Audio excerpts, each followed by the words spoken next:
Well, hello. My name is Gat, and welcome back to Crystalline. Last time we saved a town from shadow magic, and I got hurt. Really bad. So, let's continue. Zack and I sit at the table while Leanna speaks with the innkeeper. She returns with 2 keys, looking a bit shocked. Wordless, she passes one to Zack. What's going on? The innkeeper refused to let us pay for the rooms or food. Said it was by order of the mayor, and one he would happily oblige. Yee. That was really nice of him. She nods. Another silence falls over us, but this one feels natural and not a bit uncomfortable. After a few minutes, the staff brings out 3 steaming bowls and places one in front of each of us. Once the bowl hits the table, Zack digs in with gusto and practically inhales his food. Leanna and I share a look before we grab our spoons. Hit the mic. Stew again. She nods. It's hearty and filling. Yeah. Rabbit again? Actually, this time it's venison. I take a bite. No way. This is even better. Leanna grins. I like venison more. I try not to wince every time I use my spoon. The fire has eased out of my body, but my shoulder still throbs from when I landed on the ground. Leanna glances at me, then gets up and walks back to the innkeeper. She returns with a compress in her hand. She offers it to me with a smile. This should help with the pain. I hold it against my shoulder and smile appreciatively as the pain slowly melts into a dull ache. Thanks for helping me back there. I smile. Anytime, baby girl. You know how it is. I gotta help out every time with my homies. Gotta help you out and I gotta help the other guy out, cause you know what? He's a homie now. I continue digging into my meal. So, what exactly makes shadow magic bad? It's far more dangerous than any other elemental magic, and it's incredibly unstable and volatile. The most serious thought of shadow magic is how it's able to amplify the shadowy thoughts of someone's mind. Damn, that's crazy, man. So, the treasurer was manipulating what the mayor was already feeling? She nods. He might have wanted to help the town by looking to expand, but there's also a bit of selfishness on his part for wanting to do that too. Either greed for more money coming in and more luxurious goods, or wanting more fame and recognition. Dude, that's crazy. That shadow magic could be like, I'm gonna manipulate you. You're gonna be, you know what I mean? It was probably good, but there is that selfishness, you know what? And it's like, no, now you're gonna be extremely greedy and like wanting fame and shit. Everyone has thoughts like that. It's just a matter of keeping those thoughts in check. Exactly, like checks and balances in your own body. Your heart and your brain both, you know what I mean? If your heart is bad, but your brain is like, no, we gotta, you know what I mean? Follow the rules. But if your brain is bad and your heart is good, it's like they both counteract with each other. It is all about keeping those thoughts in check between the heart and the brain. Leanna nods. Shadow magic, unfortunately, lets those desires loose in a destructive way. Yeah. Is there any way to block against it? Unless you are a mage. Not really. You know what you could do? You could get like the tinfoils. You know, like the one those crazy people wear? Put it over their heads and be like, this will block me from any government mind control. Leanna picks at her food. Most people can't control the magic well, and it's very easy for it to backfire and cause more harm to the caster than the intended target. So, like the caster, would it like actually kill them, or what would that do? You know what I mean?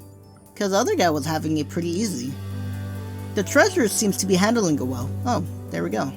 She looks even more worried. I know. Which is even more troubling, considering the fact that shadow magic is outlawed in Havengard. Why? Is it because of the manipulation? Zack pushes his now empty bowl away from him. I think he's part of Void. Leanna frowns deepens. I think so too. I noticed the branding on his forearm. What's Void? They're practitioners of shadow magic. They first rose to power during the struggle of the Three Kingdoms, before the Treaty of Azaria. They wanted to grow their power in the outreach of shadow magic, and a lot of innocent people were killed in the process. Well, fuck. At the height of their power, they grew so powerful and were so destructive that the Three Kingdoms had to set aside their differences and band together. Damn. That's when the treaty was formed. Part of the agreement was to outlaw shadow magic. Are you really telling it? Are you really telling me it took 3 kingdoms to take down one cult? Really? Shadow magic is a lot more powerful than any other elemental magic, which is why there are people who still want to practice it. It's impossible to stabilize the magic, so it's deemed too dangerous to be used. So how the fuck did that one guy use it, you know? Zack nods. I see. No wonder both Leanna and Zack seemed so grim when they first noticed the shadow magic. I sniffle another yawn. I'm tired. Is everyone done eating? Zack and I both nod. Then I suggest we head to bed. I second that motion. I'm exhausted. I know. She grins. I can feel a rush of warmth to my face. I guess he saw my yawn? Zack leads the way upstairs, clutching one of the keys. We stop in front of the 2 adjoining doors. Well, good night then. Aight, night, baby girl. I'm just gonna call you baby girl the whole time, baby girl. Good night. Zack nods. Leanna turns the key and lets herself into the room, then gently closes the door behind her. Zack also turns the key and lets himself into the second room. As I'm about to follow him in, the door slams shut. Oh, fuck you, mother. Very funny. I turn the handle, but it's locked. What the hell? Zack, let me in. He ignores me, so I pound on the door. Come on, let me in. He doesn't answer, but a couple of people poke their heads out of their rooms and glare at me. Let's try Leanna, because he's not going to open the door for anything. This is ridiculous.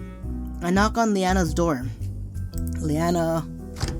She opens the door a crack, then pulls it open all the way when she recognizes me. Her brows are creased with worry. Is something wrong? Yes, I want to stay with you. Zack's being mean. I'm not gonna lie. I like this one. Zack locked me out of the room. She blinks. Really?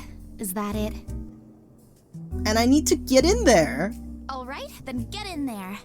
So you're not gonna help me? No. How? She smirks. I'm sure you'll figure it out. Good night. She closes the door. That didn't go as expected. You know what I mean? Like, at least let me sleep on the floor, you know? Fuck, I gotta try again. I continue hammering repeatedly on the door. I can keep this up all night. Suddenly, the door swings open and I walk in. The first thing I notice are the 2 twin beds. Zack lounges on one and fixes his gaze on me. What the hell was that? Why didn't you let me in? No space. What? Look, there's 2 beds. There are 2 beds. Zack wordlessly walks over to the other bed and pulls back the blankets. Tucked inside the bed are both of his dischargers. Are you fucking kidding me? Not cool, man. Not cool. I go remove the weapons. What are you doing? This is my bed. But then where will they sleep?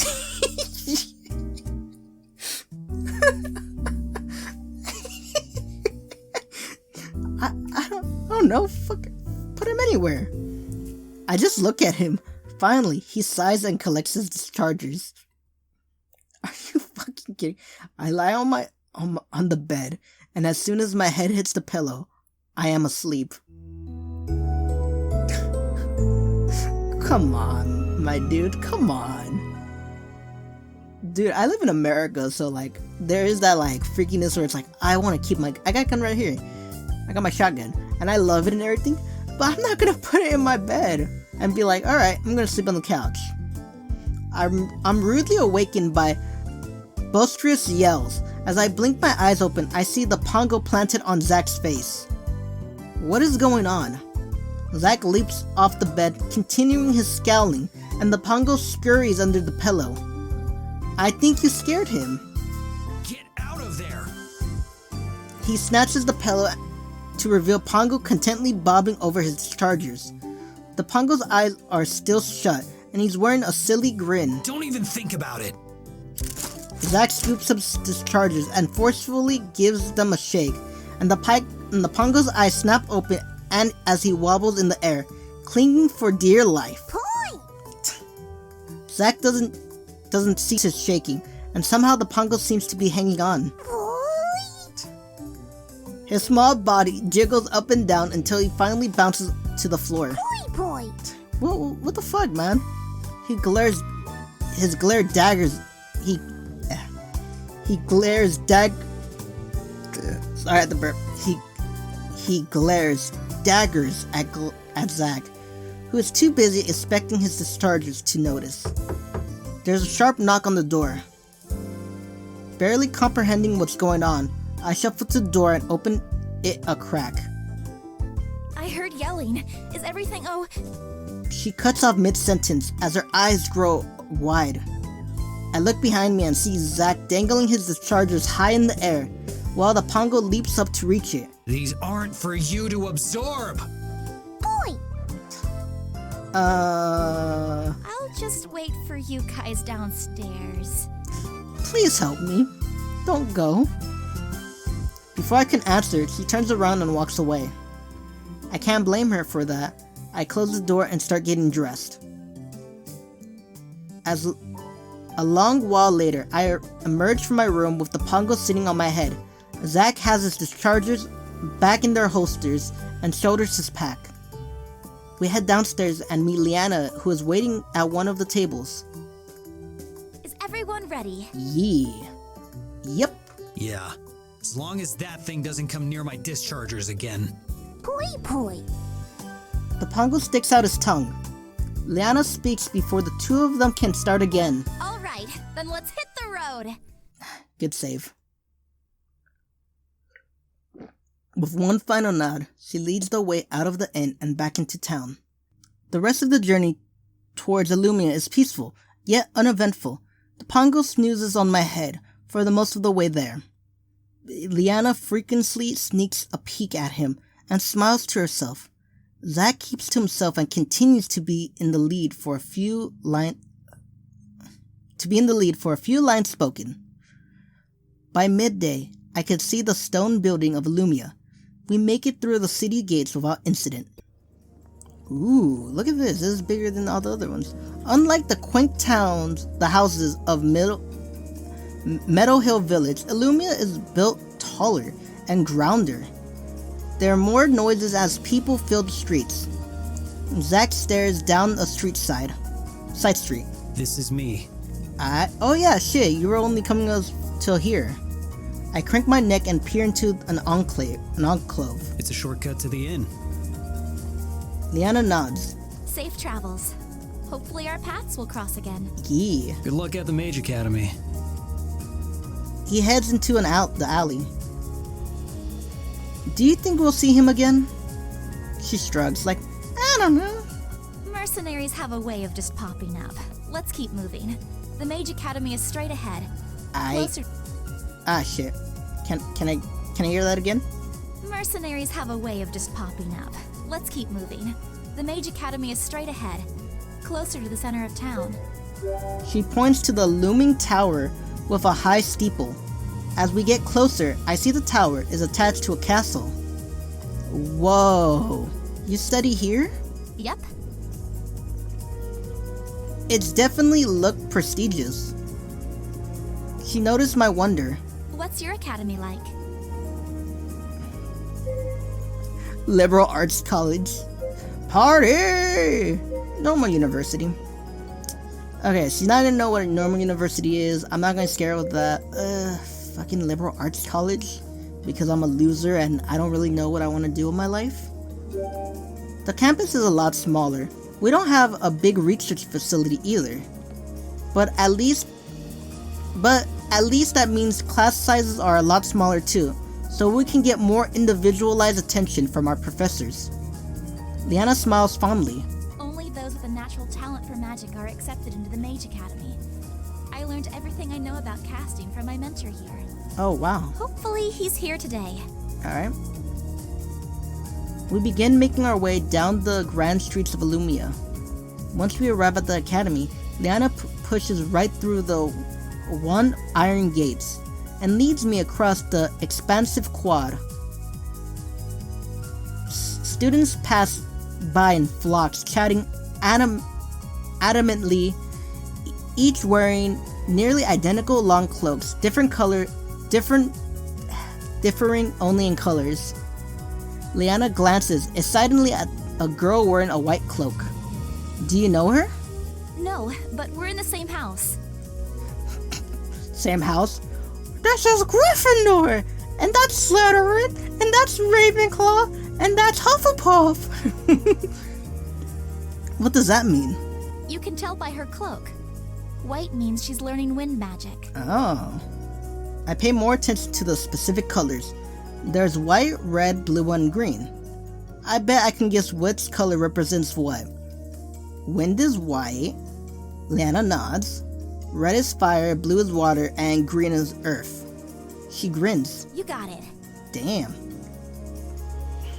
Just like the Avatar, you master all 4 elements, so you can save the world. We walk past an enclosed field.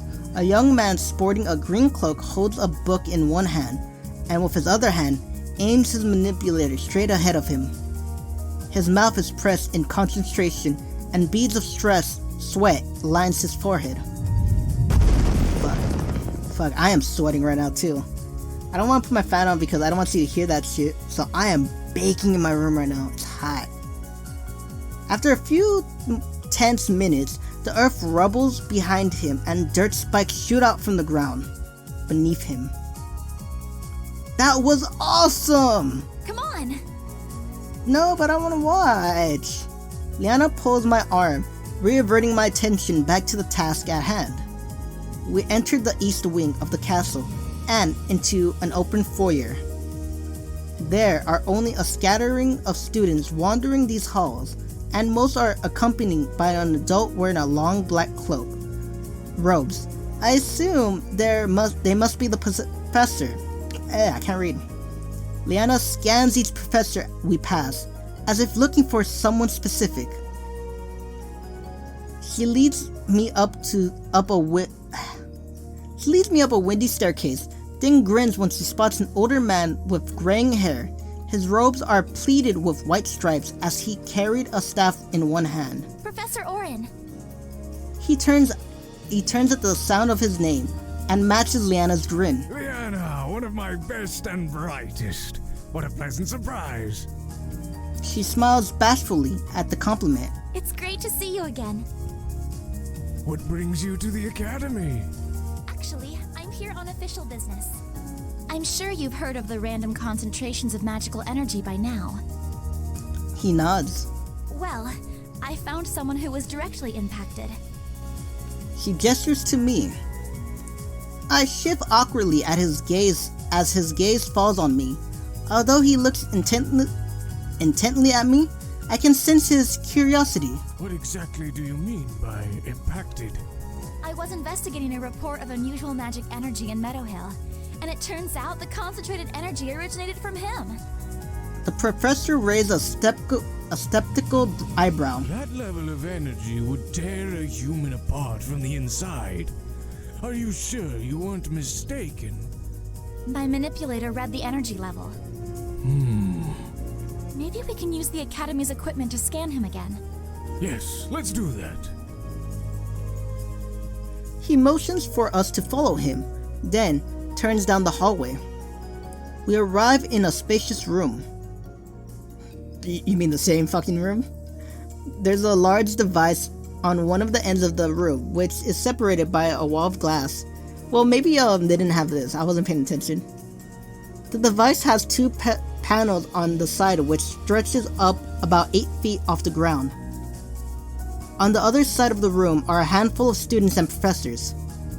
They're constantly focused their manipulators in what I assume to be magical tests and every so often jots down notes. A couple of pongos openly roam about the room, mostly ignored by the people. If one wanders a little too close to the crystal, a student chases it away. Otherwise, they leave each other be. I thought you said pongos weren't really welcome in society. Leanna looks fondly around the room and smile on her face. They aren't, but mages tend to like them. Pongos absorb residue energy on the mage from casting, which is surprisingly nice. Kind of feels like a gentle massage. That sounds nice. Professor Oren give her a soft nudge. Go ahead.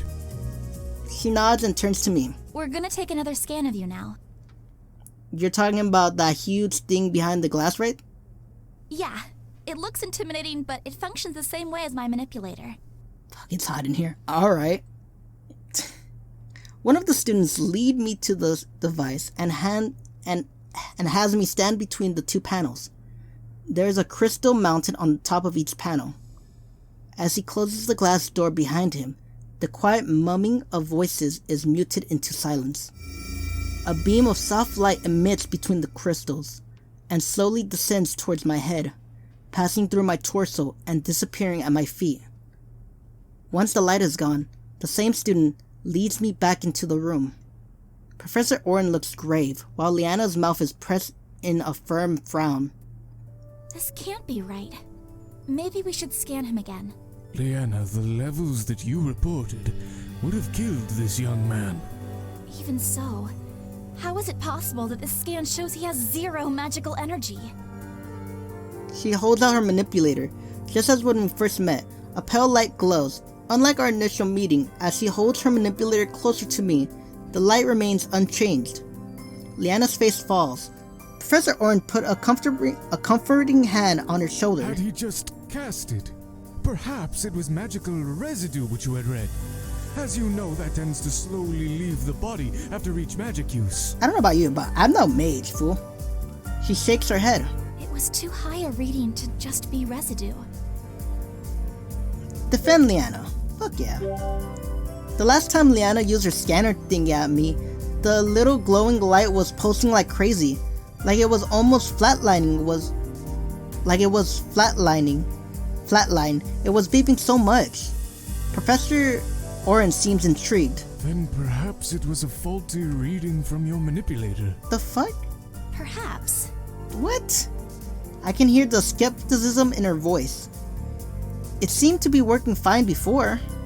Leanna shakes her head as if asking me not to continue. I should get back to my students, but I hope I get to see you again.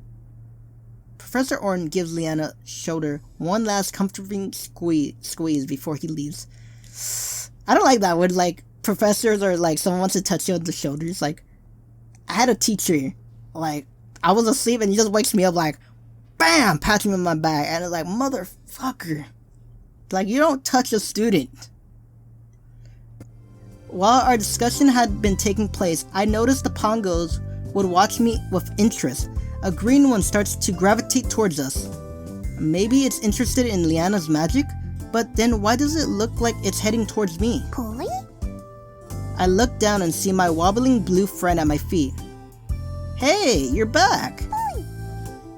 He bounces on the ground and fixes me up with a wide smile. Suddenly, he stops and stares at the green pongo, who blinks back at him. He hops towards him and grins. Poi! Poi poi! Poi! Aw, are you making friends, Painto? My pongo's named Painto. What's your name? You're green. Why don't we call you Verde? My pongo's eyes widen. Poi! Poi poi! Ooh. The green pongo grins and hops away, and my pongo follows it. I have no idea what just happened, but why do I feel all warm and fuzzy inside? Is it because you're hot in a hot ass room and I'm sweating as fuck right now? I'm gonna die in here. As the pongo runs off, a professor in a wheelchair rolls towards us.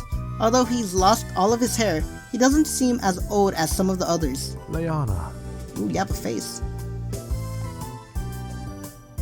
Why does my shit keep freezing? Like, my fucking computer's been fucking, like... it's been going stupid past couple days. Oh no, I just didn't click it. No, but like, it freezes at some points and I hate it so much. She doesn't bother containing her surprise. Professor Xavier! Are you fucking serious? What am I thinking? Okay, we're not... He's in a wheelchair too, how can I... No, pleasure to meet you. He smiles at Leanna. It's always nice to see a familiar face. Then he turns his attention to me. It's nice to meet you, sir. Even though... Shouldn't you be leading the X-Men right now? Shouldn't you be teaching them how to be mutants or whatever? You as well. Professor, is there something I can help you with? Leanna, how high was your original energy reading? Were you hearing this our whole time? Were you just... Mind your own business, fucker. In the thousands. He ceases his brows and ponders quietly. Tell me, are you familiar with the theory of temporal rifts? Leanna and I both shake our heads. In the most basic sense, a temporal rift occurs when the fabric of the universe is torn. In the midst of this tear, there is a moment where the parallel worlds overlap. Leanna and I glance sharply at each other. Would it be possible to cross between these worlds? It may be in theory, but it'd be very difficult. After all, that type of travel between worlds would require an immense amount of energy, an amount that no human would be able to manipulate and survive. That's why most elders have dismissed this as nonsense, but listening to all that's been said today, it coincides quite closely with this theory. So you're saying that it's possible. For the first time since we arrived at this school, I begin to feel a glimmer of hope. What more can you share about this theory? Well, not much, I'm afraid.